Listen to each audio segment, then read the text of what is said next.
नमस्कार दोस्तों। आज की कहानी है ननंद के घर चोरी। हेलो माँ, खुशखबरी है। मेरे छोटे देवर की शादी पक्की हो गई है।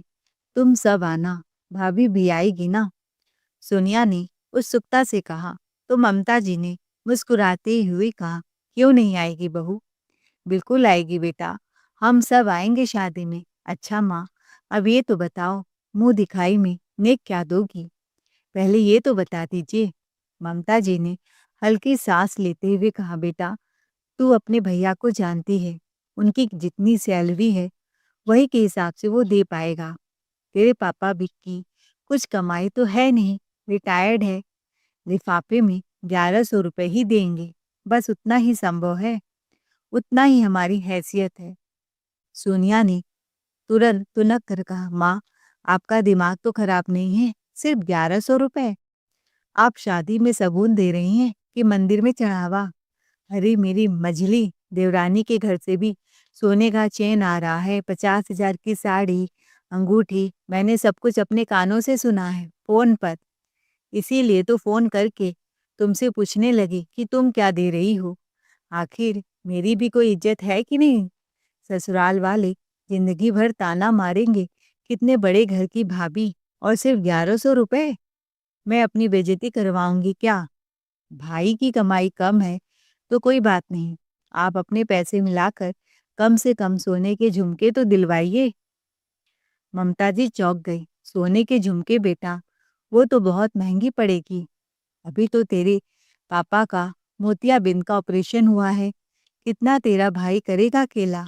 दामाद जी के 2 भाई हैं, सब कमाते हैं, इसलिए तुम लोग को फर्क नहीं पड़ता। पर यहाँ तो तेरा भाई अकेले कमाने वाला है और माता पिता का बुढ़ापा अकेले संभालता है, पूरा दवाइयों का खर्च।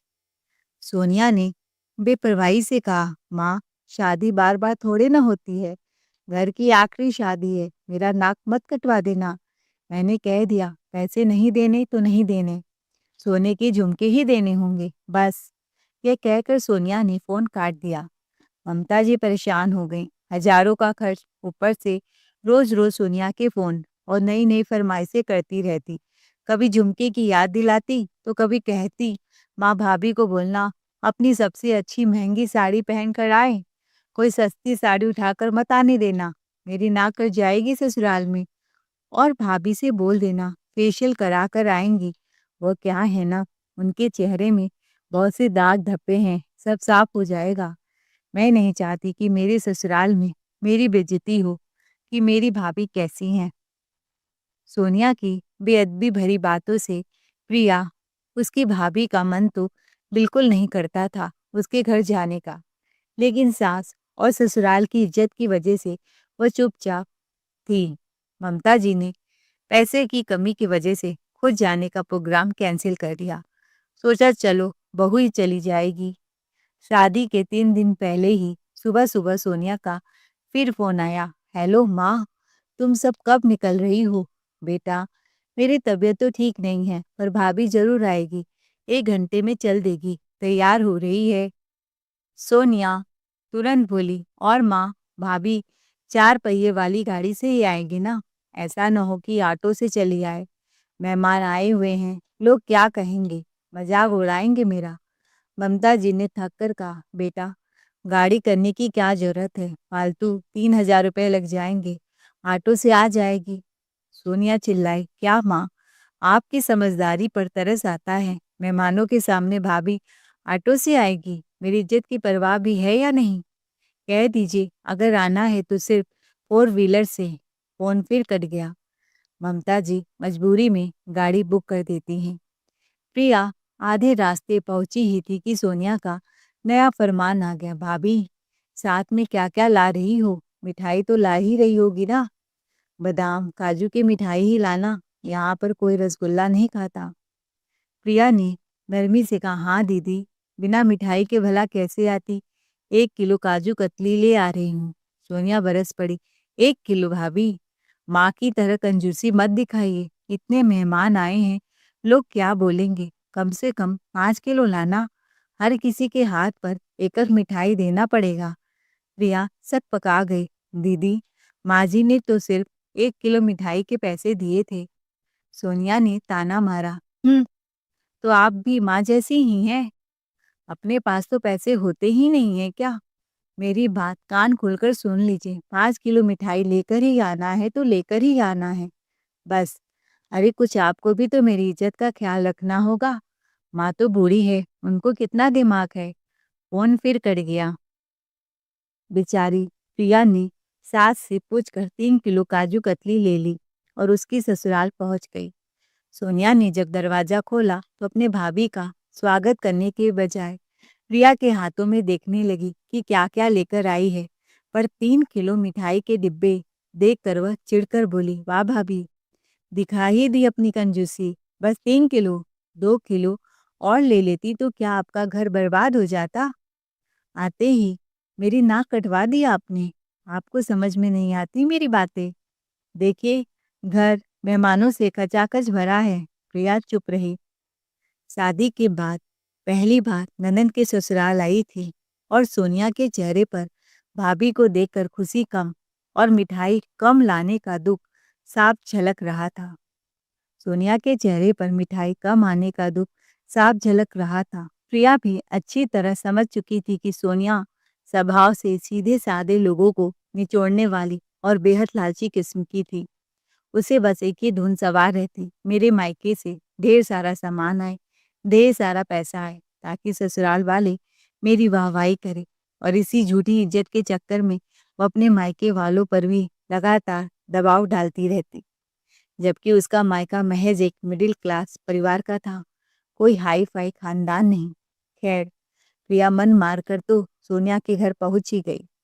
जैसे ही पहुंची, सोनिया ने हुक्म के लहजे में कहा, भाभी, किचन इधर है, देखो, खाना पीना सब अपने से लेकर तो करती रहना। कोई मेहमान तो हो नहीं कि मैं तुम्हें बार बार पूछूंगी, और मेरे पास समय कितना है। लेकिन किचन में भी हमेशा मौजूद रहना, हटना मत। मेरी सास, ननंद, मौसी, सबको दिखना चाहिए कि मेरी भाभी कितनी संस्कारी और गुणवती है। सोनिया मुंह बनाते हुए बोली, भाभी, काम से पीछे मत हटना। हाँ, हलवाई तो लगे ही हैं, पर तुम जरा सी पूरियां तल दोगी ना, तो सबको लगेगा कि मेरी भाभी कितनी कर्मठ हैं, कितनी कामकाजी हैं। लोग कहेंगे, बहू की भाभी भी कितनी संस्कारी है। बस मेरा इंप्रेशन एकदम चमक जाएगा ससुराल में, समझी? बेचारी प्रिया उसकी बातें सुनकर हक्का बक्का रह गई। उसे यकीन ही नहीं हो रहा था कि सोनिया अपनी इज्जत बढ़ाने के लिए उससे ऐसे ऐसे काम करवाने पर तुली है। वह किसी को जानती तक नहीं थी, पर फिर भी चाय, पानी, नाश्ता सब कुछ संभाल रही थी। कभी दौड़कर सास के कमरे में जाती, तो कभी घर के दामाद को खाना खिलाती। उसे लगता वह इस घर की मेहमान बनकर आई है या नौकरानी बनकर सबका स्वागत करने। पूरे दिन मेहमानों की खिदमत करते करते प्रिया का तो हाल ऐसा हो गया था जैसे चार्जिंग बिना चल रहा मोबाइल। कोई नाच रहा था, कोई गाने पर थिरक रहा था, और बीच में बेचारी प्रिया मानो उस शादी में नहीं, कैटरिंग सर्विस में ड्यूटी पर भेजा गया हो उसे। रात हुई तो बिस्तर पर सिर रखते ही वो तो पलक झिपकते ही बेहाल होकर सो गई। लेकिन सोनिया को इसमें भी चैन नहीं।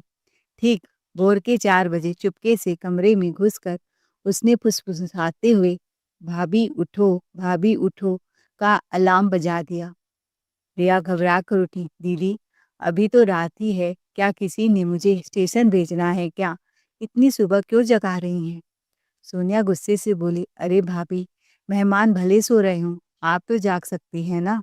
अगर आप जल्दी नहा धोकर तैयार हो जाएंगी तो मेरी सास बोलेंगी, वाह, बहू की भाभी कितनी संस्कारी और अलर्ट है। अब बताओ, इसमें मेरा रुतबा चमकेगा या नहीं? प्रिया ने थकान से भरपूर आवाज में कहा, दीदी, कोई रस्म शुरू होने वाली है क्या इतना जल्दी?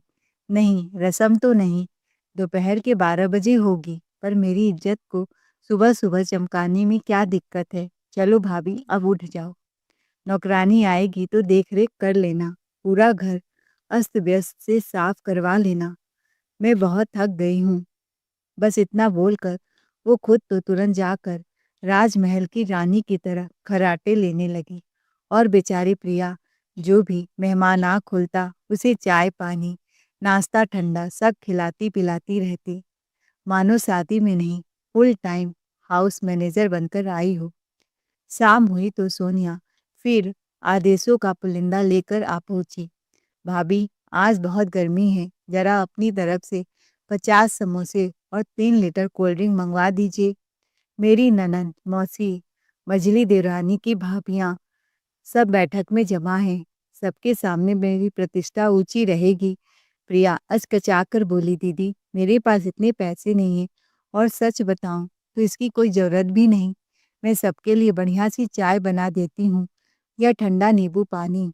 सोनिया ने और टेढ़े करते हुए कांटेदार ताना मारा। वाह भाभी, 40-50 समोसे मंगाने की भी हैसियत नहीं आपकी।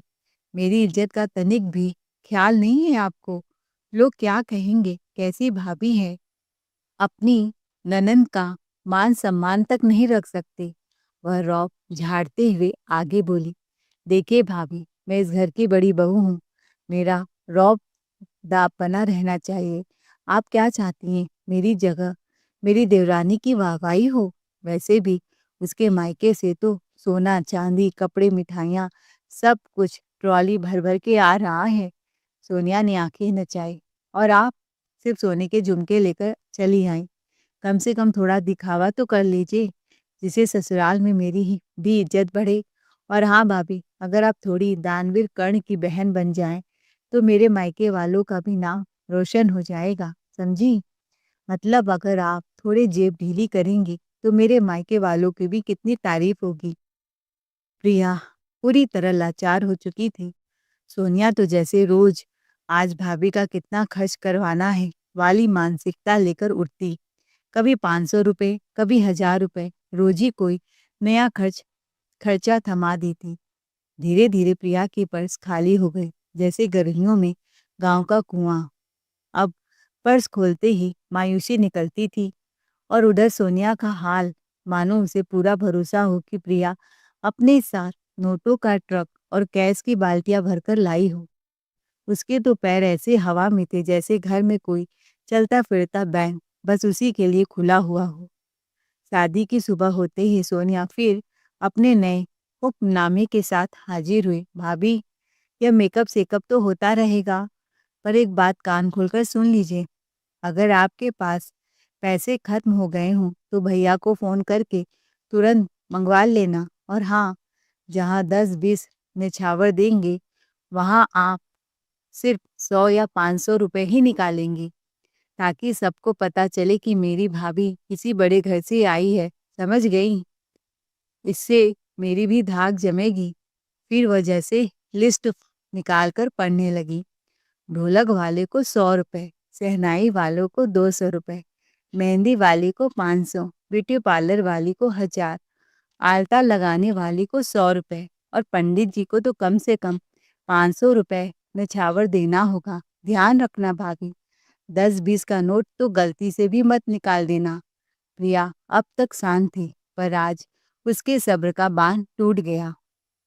वह गहरी सांस लेकर बोली, दीदी अब मेरे पास एक भी रुपया नहीं बचा। जितना लेकर आई थी सब आप पर ही खर्चा हो गया। सोनिया ने बेफिक्री से फिर वही रटा रटाया वाक्य दोहरा दिया। तो भैया से ऑनलाइन मंगवा लो और याद रखना 100 या 500 से कम का नोट मत निकालना, मेरी इज्जत का सवाल है। अब प्रिया गुस्से से उबल पड़ी। अब वह अपनी झूठी शान दिखाने वाली ननंद को सबक सिखाना चाहती थी। अब तक वह सोनिया की हरकतों को बचकानापन समझकर अनदेखा करती रही, लेकिन आज उसने तय कर लिया, अब दीदी को एक झटका देना ही पड़ेगा, वरना ये नौटंकी कभी खत्म नहीं होने वाली। उसने तुरंत अपनी सास ममता जी को फ़ोन लगाया और पूरी राम कहानी बता दी। माँ जी, अब मेरे पास 1 रुपया भी नहीं बचा और सोनिया दी रोज नया खर्चा थोप रही हैं। अब और नहीं हो पाएगा मुझसे। उधर सोनिया की मांगे तो जैसे खत्म होने का नाम ही नहीं ले रही थी। हर दिन कोई नया ड्रामा, कोई नई फरमाइश और कोई नया खर्चा। ममता जी भी अपनी बेटी की हरकतों से तंग आ चुकी थी। उन्हें समझ ही नहीं आता था कि सोनिया को कैसे समझाएं। कुछ बोलने की कोशिश करती तो सोनिया तुरंत चिढ़ जाती, बहस करने लगती और फिर कई कई घंटों तक मुंह फुलाकर बात ही बंद कर देती।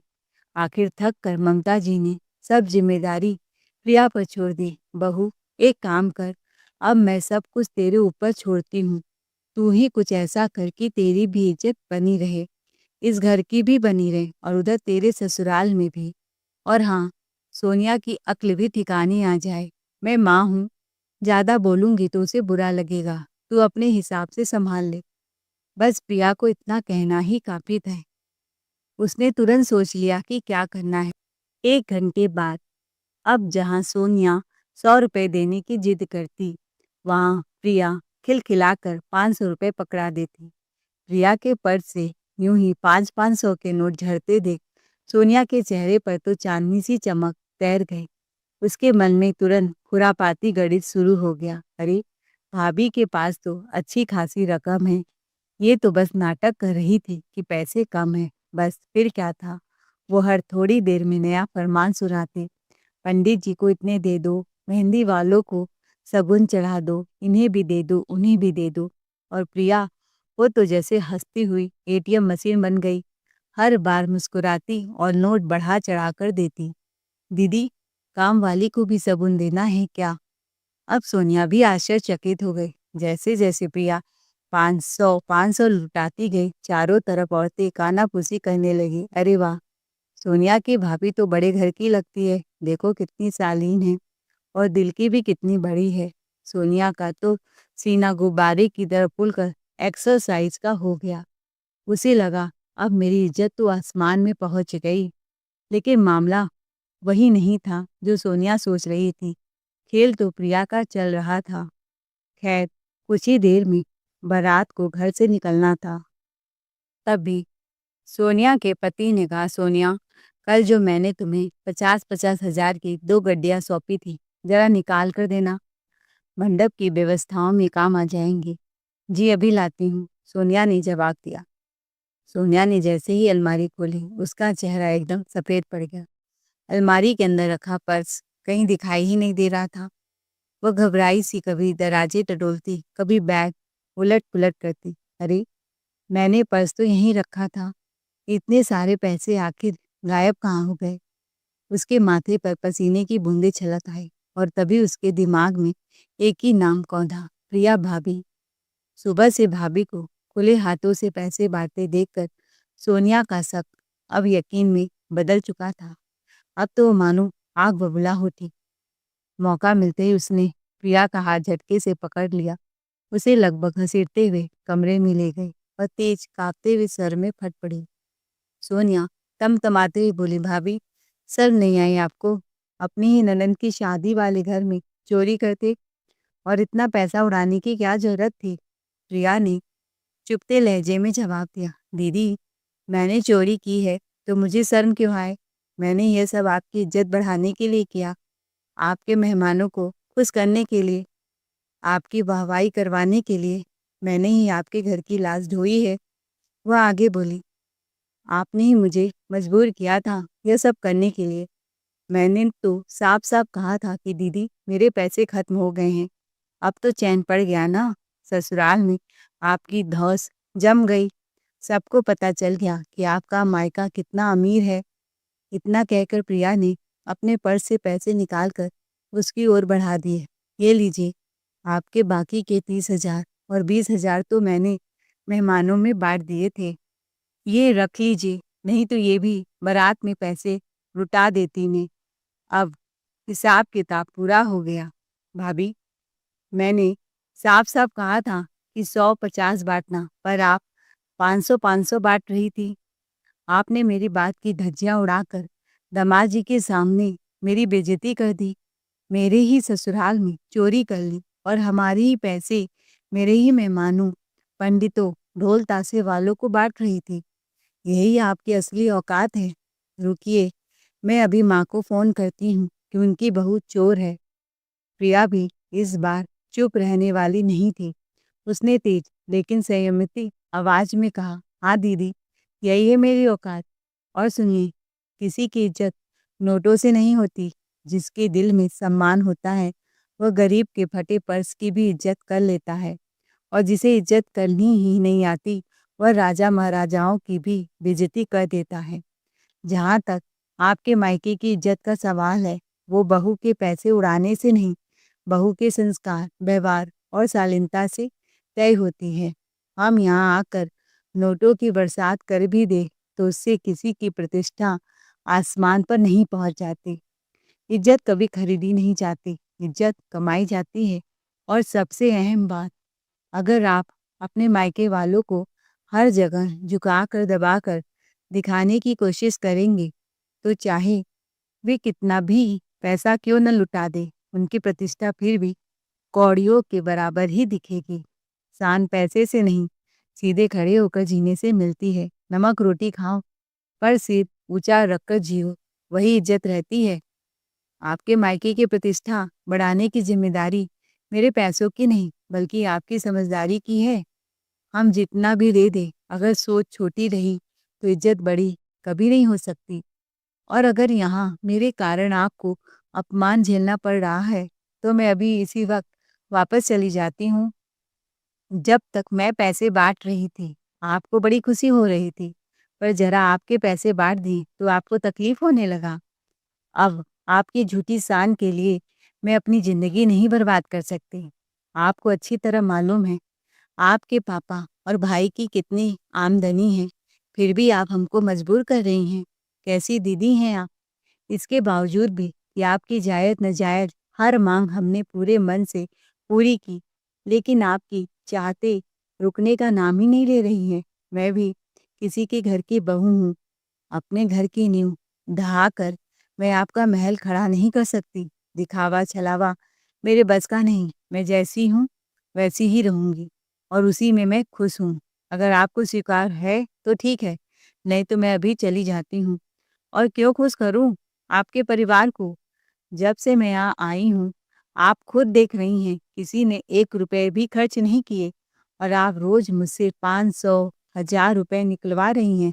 दीदी, अब मैं आपकी एक भी नाजायज़ माँग पूरी नहीं करने वाली। शांति से शादी निपटने दीजिए, फिर मैं आप अपनी इज्जत और सच्चाई के साथ अपने ससुराल लौट जाऊँगी। मुझसे और उम्मीद मत रखिए। मैं भी मेहमान हूँ यहाँ, जैसे बाकी सब आए हैं। जो करना था, जितना देना था, हमने सब कर दिया। अब यह आखिरी बार है, इसके बाद आपकी एक नहीं चलेगी। और क्या पता था आपको?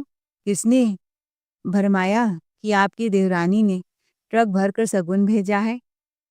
मैंने सब पता किया है। सिर्फ 2000 की साड़ी और चांदी की एक पतली चैन और पायल आपके देवरानी के मायके के घर से आया है। आप तो दिखावे में इस कदर अंधी हो गई कि अपने ही मायके की हालत तक देखना भूल गई। ऐसी कौन सी बहन होती है जो अपने मायके वालों पर जबरदस्ती का बोझ डाल दे? बस दीदी, अब बहुत हुआ, मैं जा रही हूँ। जो कहना है अपने ससुराल वालों को कह दीजिए। मेरे हस्बैंड आ गए हैं। मैं अब शादी की रस्मों में शामिल नहीं होंगी। सोनिया हड़क गई। नहीं भाभी, प्लीज़ ये गलती मत करिए। मैं क्या मुँह दिखाऊंगी लोगों को? इतने में सोनिया का पति राज कमरे में घुसा। चेहरा गुस्से से तमतमाया हुआ था। सोनिया, यह मैं क्या सुन रहा हूँ? तुम भाभी पर जबरदस्ती कर रही थी। कितनी शर्मनाक हरकत है यह। तुरंत भाभी से माफ़ी मांगो और आगे से ऐसी बचकानी और बेहूदगी हरकत कभी मत करना। वह प्रिया की ओर मुड़ा। भाभी, सोनिया की तरफ से मैं माफ़ी मांगता हूँ। कृपया आप बारात में चलिए। आपके बिना यह शादी अधूरा लगेगा। ऐसा कहकर प्रिया बिना कुछ बोले बारात में शामिल हो गई। सोनिया कमरे में खड़ी बेबस सी रह गई। समझ नहीं पा रही थी कि अब क्या करे। उसकी आंखों से खुद ब खुद आंसू बह निकल रहे थे। अब उसके पास कोई बचा-खुचा विकल्प भी नहीं था। बाहर औरतें खुशी-खुशी बारात में नाच-गाना कर रही थी। सोनिया चुपचाप आंसू पोंछती हुई बारात में चली गई। अब उसकी हिम्मत भी नहीं बची थी कि वो अपनी भाभी की ओर देख सके। पैसे खर्च करवाने की या कुछ कहने की तो बात ही छोड़ो। इज्जत कभी पैसों से नहीं खरीदी जाती। वह व्यवहार, संस्कार और सच्चाई से कमाई जाती है। दिखावा करने वाले चाहे लाख खर्च कर दे, पर सम्मान हमेशा उसी का बढ़ता है जो सच सभ्यता और आत्मसम्मान से जीता है। दोस्तों, उम्मीद है आपको यह कहानी पसंद आई है, तो चैनल को लाइक, शेयर, सब्सक्राइब ज़रूर करें। Thanks for watching. ये आर के वॉइस।